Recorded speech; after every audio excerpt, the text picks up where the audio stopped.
छोड़ दो मुझे, प्लीज जाने दो मुझे। किसी सुनसान गोदाम में एक लड़के को जंजीर से बांधकर उल्टा लटकाया गया था।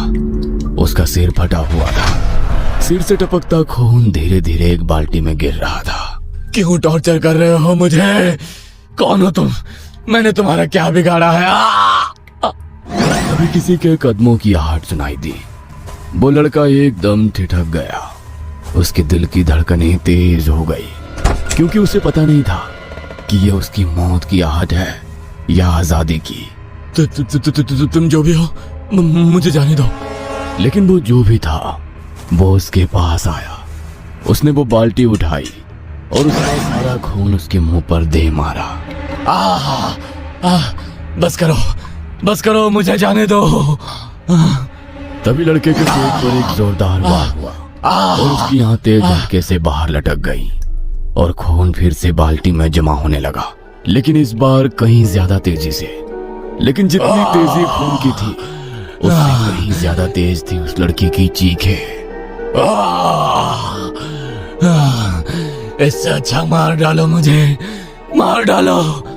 और उसके इतना कहते ही उस शख्स ने उस लड़के को पकड़कर उसका सिर उस बाल्टी में डाल दिया। कुछ देर झटके खाने के बाद उसका शरीर शांत हो गया और उसकी अपनी ही खून में डूबकर मौत हो गई। 2 रात बाद की बात है। पुलिस स्टेशन की घड़ी में रात के 1:30 बज रहे थे। पूरा थाना लगभग सुनसान पड़ा था। इंस्पेक्टर अपनी आंखें बंद किए हुए कुर्सी पर बैठा हुआ था। बगल में 2 हवलदार कुर्सियों पर सिर टिकाए खर्राटे मार रहे थे। तभी किसी के तेज कदमों की आहट आई। इंस्पेक्टर चौकन्ना हो गया। उसने इधर उधर देखा। तभी एक लड़की हड़बड़ाते हुए अंदर दौड़ती आई। अरे अरे, क्या हुआ? कौन हो तुम? साहब, मेरा भाई परसों मुंबई से पुणे के लिए निकला था, लेकिन अभी तक घर नहीं पहुंचा। अरे घबराओ मत, किसी दोस्त के पास गया होगा, आ जाएगा। नहीं, आप समझ नहीं रहे, या शायद समझकर भी समझना नहीं चाहते। क्या मतलब? मुंबई पुणे रोड पर हर दिन कोई न कोई गायब हो रहा है। क्या आपको पता नहीं? खास तौर पर बस से सफर करने वाले लोग। कुछ बहुत गलत हो रहा है वहाँ, और आप लोग कुछ नहीं कर रहे। हमें पहले भी ऐसी शिकायतें मिली हैं, लेकिन कोई ठोस सबूत नहीं मिला कि यह सब कौन और क्यों कर रहा है। पता लगाने की जिम्मेदारी आपकी है। आपको हर हाल में सच्चाई का पता लगाना होगा। अगर हिम्मत है तो आप भी बस में सफर करके देखिए। ठीक है, मैं कल खुद उसी बस में सफर करूंगा और पता लगाऊंगा कि यह सब कौन कर रहा है। इंस्पेक्टर ने अगली रात उस बस में सफर करने का वादा किया, लेकिन अभी इस रात का सफर तो बाकी था। एक और हादसा होना बाकी था। रात के 2 बजे बस मुंबई से पुणे की ओर बढ़ रही थी। यार चल, आज भी वही रास्ता पकड़ते हैं, शॉर्टकट से जल्दी पहुंच जाएंगे। पर सुना है उसी रास्ते पर लोग गायब हो रहे हैं। अरे फट्टू, ये सब अफवाहें हैं। गायब कैसे हो सकते हैं? कहीं रातें रंगीन करने गए होंगे। वैसे भी तुझे पता है, इस लास्ट वाली बस में सिर्फ नशेड़ी ही सफर करते हैं। बस धीरे धीरे सुनसान सड़क पर बढ़ रही थी। अचानक एक मोड़ पर ड्राइवर ने बस घुमा दी। बस घने जंगलों वाले इलाके में दाखिल हो चुकी थी। चारों ओर अंधेरा था। शराब के नशे में धूत बिल्ला और संजू, जो बस के पिछली सीटों पर बैठे थे। भाई, ये रास्ता तो बड़ा डरावना है। अबे डरपोक, चल जरा हल्का होकर आते हैं। ए ड्राइवर, बस रोक। 1 नंबर जाना है। ड्राइवर ने गुस्से में बस रोक दी। बिल्ला और संजू लड़खड़ाते हुए नीचे उतरे और झाड़ियों के पास जाकर खड़े हो गए। तभी अचानक झाड़ियों में हलचल हुई। कौन है वहाँ? अचानक किसी ने बिल्ला का पैर पकड़ लिया। छोड़ो मुझे। बस के अंदर बैठे यात्री घबराकर खिड़कियों से झांकने लगे। संजू ने ध्यान से देखा। वो एक कुत्ता था जिसने बिल्ला का पैर कसकर पकड़ रखा था। अबे, ये तो कुत्ता है। मगर इसकी आंखें लाल क्यों है? कुत्ता अभी भी बिल्ला को घूरते हुए जोर जोर से भौंक रहा था।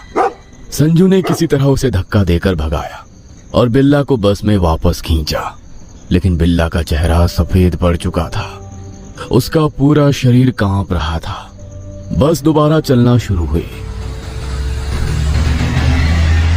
लेकिन कुछ दूर जाते ही फिर से रुक गई। दरवाजा खुलते ही एक 22 साल की लड़की बस के अंदर आ गई। अबे संजू, आज तो नसीब खुल गए, क्या माल आया है बस में। अरे भाइयों, आज तो बस का सफर बहुत मजेदार होगा। Shut up. हाय हाय, क्या बात है अंग्रेजी मैम। लड़की गुस्से में एक खाली सीट देखकर बैठ गई। बिल्ला और संजू उसे देखकर गुनगुनाने लगे।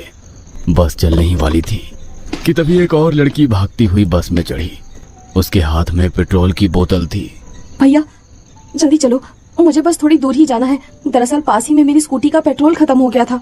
कंडक्टर ने उसे बैठने की जगह दे दी, लेकिन वो उसे बेहद गंदी नजरों से देख रहा था। हाय हाय, देखो तो सही, एक से बढ़कर एक बढ़िया सवारी आ रही है आज। बिल्कुल, क्या कड़क माल है। ओए, तुम लोग अपना मुंह बंद रखो और तुम आओ, मेरे पास आओ। वो लड़की घबरा कर पहले वाली लड़की के पास बैठ गई। बिल्ला और संजू जोर जोर से हंसने लगे। तभी एक अधेड़ उम्र का आदमी बोल उठा, बेटा, इतनी रात को अकेले घूमना ठीक नहीं। तुम्हें पता है ना, इस रास्ते पर हर रोज कोई ना कोई गायब हो रहा है। गायब तो लोग बस में से हो रहे हैं, आप अपना ध्यान रखें, कहीं ऐसा ना हो कि आप भी गायब हो जाएं। अब तू भी बस में चढ़ गई है। अरे कहीं ऐसा ना हो कि अगली गायब होने वाली तू ही हो।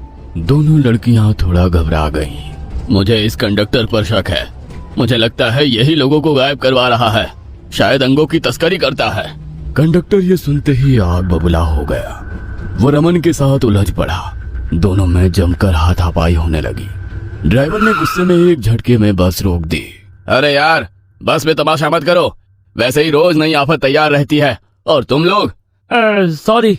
ड्राइवर अपने केबिन में वापस जाने लगा, लेकिन तभी बस की खिड़की से एक हाथ अंदर आया और स्टीयरिंग को पकड़ लिया। ड्राइवर की आंखें डर से फटी की फटी रह गईं। उसके मुंह से आवाज तक नहीं निकली। पूरे शरीर में कपकपी दौड़ गई। लेकिन तभी बाहर से आवाज आई, अरे भैया रुके रहना, मैं भी आ रहा हूँ। ड्राइवर ने राहत की सांस ली। वो सिर्फ एक आम आदमी था जो बस पकड़ने के लिए दौड़ रहा था। वो भी बस में चढ़ गया। कुछ दूर जाने के बाद वो लड़की उतर गई। बिल्ला और संजू भी उसके पीछे पीछे उतर गए। अरे अरे, इतनी जल्दी कहाँ भाग रही हो जाने मन। अरे हमें स्कूटी में पेट्रोल डालने का मौका नहीं दिया। बता तो सही, कहाँ खड़ी है तेरी स्कूटी। लड़की ने उनकी बातों का कोई जवाब नहीं दिया और तेज कदमों से आगे बढ़ने लगी। बिल्ला और संजू उसके पीछे पीछे चलने लगे। जब लड़की और तेज चलने लगी तो दोनों ने दौड़ना शुरू कर दिया। अरे भाग क्यों रही है, हम तुझे खा थोड़ी ना जाएंगे। तभी लड़की सीधा एक पुराने गोदाम के पास पहुंची। गोदाम पूरी तरह सुनसान और पेड़ों से घिरा हुआ था। देखा, हमें फंसाने की कोशिश कर रही थी, अब खुद ही फंस गई। लड़की भागती हुई गोदाम के अंदर घुस गई। बिल्ला और संजू भी उसके पीछे पीछे जाने लगे। लेकिन अंदर जाते ही लड़की अचानक रुक गई और भयंकर अजीब तरीके से हंसने लगी। अबे क्या हुआ तुझे, इतनी हंसी क्यों आ रही है। ओहो, अबे हमें पहले ही समझ जाना चाहिए था कि ऐसी मॉडर्न लड़कियां अच्छे मौके नहीं छोड़ती। लड़की ने कोई जवाब नहीं दिया। उसने मुस्कुराते हुए 2 बार जोर से ताली बजाई। ताली की आवाज पूरे गोदाम में गूंज उठी और तभी लाइट जली और लाइट जलते ही वो दोनों की आंखें फटी की फटी रह गई। गोदाम में चारों तरफ लाशें लटकी हुई थी। उन लाशों को देखते ही उनके चेहरे का रंग उड़ गया। वे उल्टे पांव भागने लगे, लेकिन तभी गोदाम का दरवाजा बंद हो गया और उनके पैरों में जंजीर फंस गई और वे दोनों भी उल्टे लटक गए जैसे लाशें लटकी हुई थी। ये क्या, कौन हो तुम। हमें छोड़ दो प्लीज, हमें माफ कर दो। धीरे धीरे उनके करीब आई।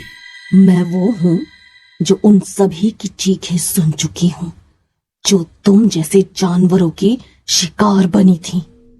मैं वो हूँ जो अब न्याय करने आई हूँ। हमें जाने दो, हम कभी किसी लड़की को नहीं छेड़ेंगे।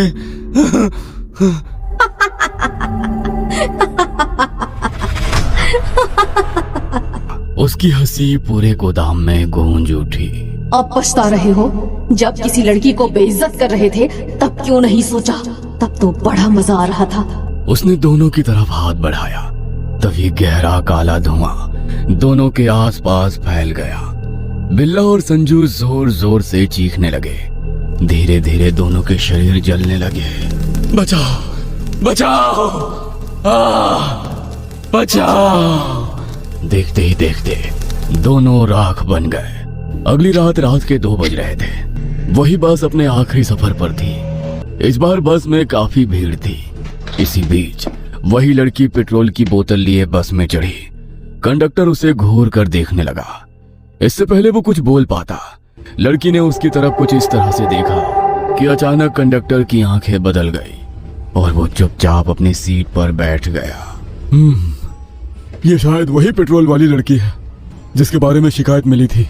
कुछ देर बाद वो लड़की एक स्टॉप पर उतर गई। इंस्पेक्टर भी तुरंत उसके पीछे पीछे उतरा। अरे रुको, तुम्हारी स्कूटी कहाँ है? लड़की ने धीरे धीरे गर्दन घुमाई। जैसे ही इंस्पेक्टर ने उसका चेहरा देखा, उसके पैरों तले जमीन खिसक गई। कुछ महीने पहले वही लड़की अपनी स्कूटी पर कहीं जा रही थी। अचानक उसकी स्कूटी का पेट्रोल खत्म हो गया। वो पैदल चलकर पेट्रोल लेने गई और मुंबई से पुणे जाने वाली एक बस में वापस आने लगी। बस में कुछ मनचले लड़के थे जिन्होंने उसे छेड़ना शुरू कर दिया। वो डर गई और बस से उतरकर भागने लगी। लेकिन तभी अंधेरी सड़क पर भागते भागते वो किसी सड़क पर आ गई। वो इंसान कोई और नहीं बल्कि इंस्पेक्टर रमन था। अरे अरे, इतनी रात को अकेली कहाँ जा रही हो? चल मेरे साथ आ, मैं तेरी मदद करता हूँ। इंस्पेक्टर ने उसे पकड़ लिया और उसके साथ जबरदस्ती करने लगा। लड़की बचकर भागने लगी और तभी एक तेज रफ्तार ट्रक आया और उसे कुचलता हुआ चला गया। तुम जिंदा कैसे हो सकती हो? मैं बदला लेने आई हूँ। इंस्पेक्टर भागने की कोशिश करता है, लेकिन तभी लड़की ने जोर से उसकी कमर पकड़ी और उसे हवा में उठाया। नहीं, मुझे छोड़ दो, मुझे छोड़ दो। छोड़ दूं? जब मैंने तुमसे मदद मांगी थी तब तूने क्या किया था? नहीं नहीं, मुझे मत मारो। ठीक है, जा, तुझे छोड़ दिया। लड़की ने एक झटके में उसे बीच सड़क पर फेंक दिया। इससे पहले वो भाग पाता, तेजी से आते हुए ट्रक ने इंस्पेक्टर को बुरी तरह कुचल दिया। पूरी सड़क पर खून ही खून फैल गया।